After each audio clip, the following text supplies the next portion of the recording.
अस्सलाम वालेकुम व्यूअर्स, कैसे हैं आप लोग। उम्मीद है आप सब ठीक होंगे। आज के बायोमैकेनिक्स के लेक्चर में आज हम पेरिफेरल नर्व्स और जो स्पाइनल नर्व्स होती हैं उसकी बायोमैकेनिक्स पढ़ेंगे, ठीक है। जिसमें सबसे पहले नर्वस सिस्टम बता रहा है कि उसकी डिवीजन दो टाइप्स में होती है। सेंट्रल नर्वस सिस्टम होता है, एक पेरिफेरल होता है। सेंट्रल नर्वस सिस्टम में हमारा ब्रेन और स्पाइनल कॉर्ड आ जाता है, और पेरिफेरल नर्वस सिस्टम में क्रेनियल नर्व्स आते हैं जिसके 12 पेयर्स होते हैं, और स्पाइनल नर्व्स आ जाते हैं जिसके 31 पेयर्स होते हैं। अच्छा, सबसे पहले कह रहा है कि जो पेरिफेरल नर्व्स होती हैं वो हमारी स्पाइनल कॉर्ड और ब्रेन से मतलब इमर्ज होती हैं। क्रेनियल नर्व्स जो होती हैं उसके 12 पेयर्स होते हैं, और स्पाइनल नर्व्स के 31 पेयर होते हैं। एनाटमी और फिजियोलॉजी पेरिफेरल नर्व की देखी जाए तो इसमें नर्व फाइबर्स होते हैं, कनेक्टिव टिश्यू होता है और ब्लड वेसल्स होते हैं। अच्छा, सबसे पहले बता रहा है कि नर्व फाइबर एक लॉन्ग होता है, सिलेंड्रिकल प्रोजेक्शन होता है न्यूरॉन का, जो कि हमारे इम्पल्स को कैरी करता है एक सेल से लेकर दूसरे सेल तक। अच्छा, कहता है कि नर्व फाइबर से एक इलोंगेटेड प्रोसेस होता है जो कि सेल बॉडी से एक्सटेंड होता है माइलिन शेज के साथ सेवन सेल तक। कहता है कि जो सेंसरी न्यूरॉन्स होते हैं उसके जो नर्व फाइबर्स होते हैं ना, वो हमारे इम्पल्स को क्रॉस करते हैं हमारे स्किन को, स्केलेटल मसल को, सीएनएस तक। मोटर न्यूरॉन्स की जो नर्व फाइबर्स होते हैं वो हमारे इम्पल्स कैरी करते हैं सीएनएस से लेकर स्किन, स्केलेटल मसल और जॉइंट तक। कहता है कि वेरियस सब्सटेंसेस जो होते हैं ना वो सेल बॉडी से पेरिफेरीज तक मतलब कि उनकी ट्रांसपोर्टेशन होती है, ठीक है। उसके अलावा बता रहा है कि जो एक्सॉन्स होते हैं ना वो दो टाइप्स होते हैं, माइलिनेटेड और अनमाइलिनेटेड। अब कहता है कि जो माइलिन शीट होती है, जो कवरिंग होती है, वो प्रोड्यूस होती है शेवान सेल्स बनाते हैं उनको। अच्छा, कहता है कि जो माइलिनेटेड नर्व फाइबर होती है ना जिसके अंदर कवरिंग होगी उसकी कंडक्शन फास्ट होती है, और अनमाइलिनेटेड फाइबर्स में कंडक्शन स्लो होती है। और कहता है कि हमारा जो मोटर फाइबर होता है उसमें लार्ज डायमीटर होता है, और जो सेंसरी फाइबर होते हैं उसमें स्मॉल डायमीटर होता है। उसके बाद है कनेक्टिव टिश्यू।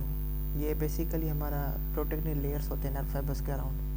इसके अलावा इंट्रान्यूरल कनेक्टिव टिश्यू जो होता है ये एक सक्सेसिव लेयर होती है हमारी कनेक्टिव टिश्यू की नर्व फाइबर्स के अराउंड, जिसमें सबसे पहले है इंडोन्यूरियम जो कि हमारी नर्व फाइबर की इनर लेयर होती है, और यह हमारी नर्व फाइबर के अराउंड होती है और ये प्रोटेक्शन देती है। पेरिन्यूरम मिडल होती है हमारी प्रेजेंट होती है बंडल ऑफ नर्व फाइबर्स पे। अच्छा, उसके बाद है इपिनेरियम, ये आउटर लेयर होती है, ये हमारी इंटायर जो नर्व होती है वहाँ उसके अराउंड प्रोड्यूस होती है, प्रेजेंट होती है। अच्छा, मस्कुलो माइक्रोवास्कुलेचर में मिडल वेसल्स के बारे में बता रहा है कि जो पेरिफेरल नर्व्स होते हैं उसमें हाई वेस्कुलर नेटवर्क होता है, ठीक है। इम्पल्स की प्रोपेक्शन होती है, और एक्सोनल ट्रांसपोर्ट जो होते हैं डिपेंड करती है ऑक्सीजन के ट्रांसपोर्ट पे। कहता है कि जो लार्ज वेजल्स होती हैं ना वो असेंडिंग और डिसेंडिंग ब्रांचेज में डिवाइड होती हैं, और ये जो ब्रांचेज होती हैं लॉन्गिट्यूडली रन करती रहती हैं। कहता है कि एपिन्यूरम में ना लार्ज आर्टरीज और जो वेसल्स होती हैं, ठीक है, वो मतलब कि वेन्यूल्स जो होती हैं वो लॉन्गिट्यूडल वस्कुलर बनाती हैं।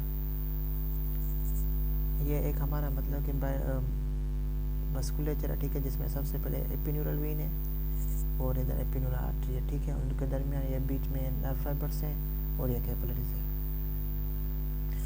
बायोमैकेनिकल बिहेवियर क्या है? कहता है कि एक्सट्रिक से मतलब कि जो एक्सट्रीमिटी होती है उसका जब उस पर जब एक्सटर्नल ट्रॉमा आ जाता है जिसकी वजह से नर्व इम्प्रूवमेंट हो जाते हैं, उसकी वजह से होता है कि जो हमारे प्रेफरल नर्व जो होती हैं उसमें मैकेनिकल डिफॉर्मेशन आ जाती है या नर्व के फंक्शन में डिस्ट्रक्शन हो जाती है। ये बेसिकली कभी स्ट्रेचिंग इंजरीज की वजह से होती है, कभी कंप्रेशन इंजरी की वजह से। स्ट्रेचिंग इंजरीज के बारे में बता रहा है कि नर्व्स जो होती है ना वो स्ट्रॉन्ग होती हैं उसकी टेंसाइल स्ट्रेंथ की वजह से।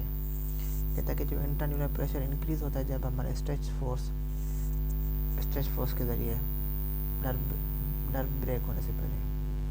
कहता है इसके बाद होता ही है कि हमारी फाइबर जो होता है वो रप्चर होना स्टार्ट हो जाता है हमारे ट्यूब में, और नर्व की जो इंजरी होती है वो उसकी इलास्टिसिटी और उसकी स्टिफनेस, इलास्टिसिटी कम हो जाती है और इंजरी की वजह से और स्टिफनेस बढ़ जाती है।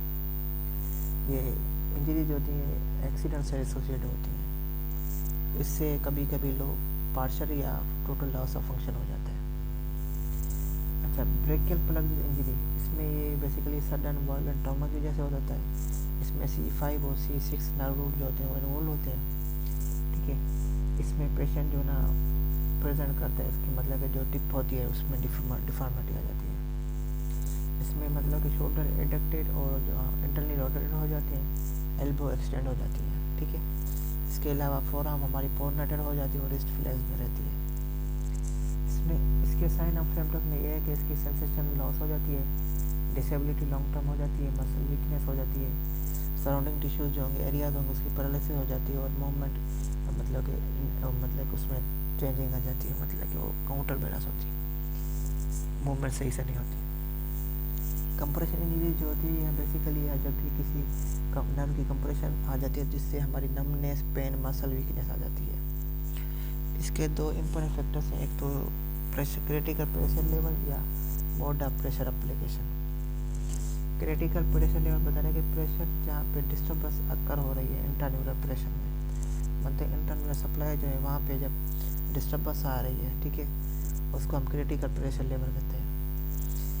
कहते हैं कि ड्यूरेशन ऑफ जो कंप्रेशन होता है वो इम्पोर्टेंट है। कहते हैं 30 mm ऑफ एच पे फंक्शनल चेंजेस स्टार्ट हो जाती हैं। प्रोलॉन्ग ऑफ कंप्रेशन से हमारी इंटरन्यूरल एडिमा काज हो जाता है।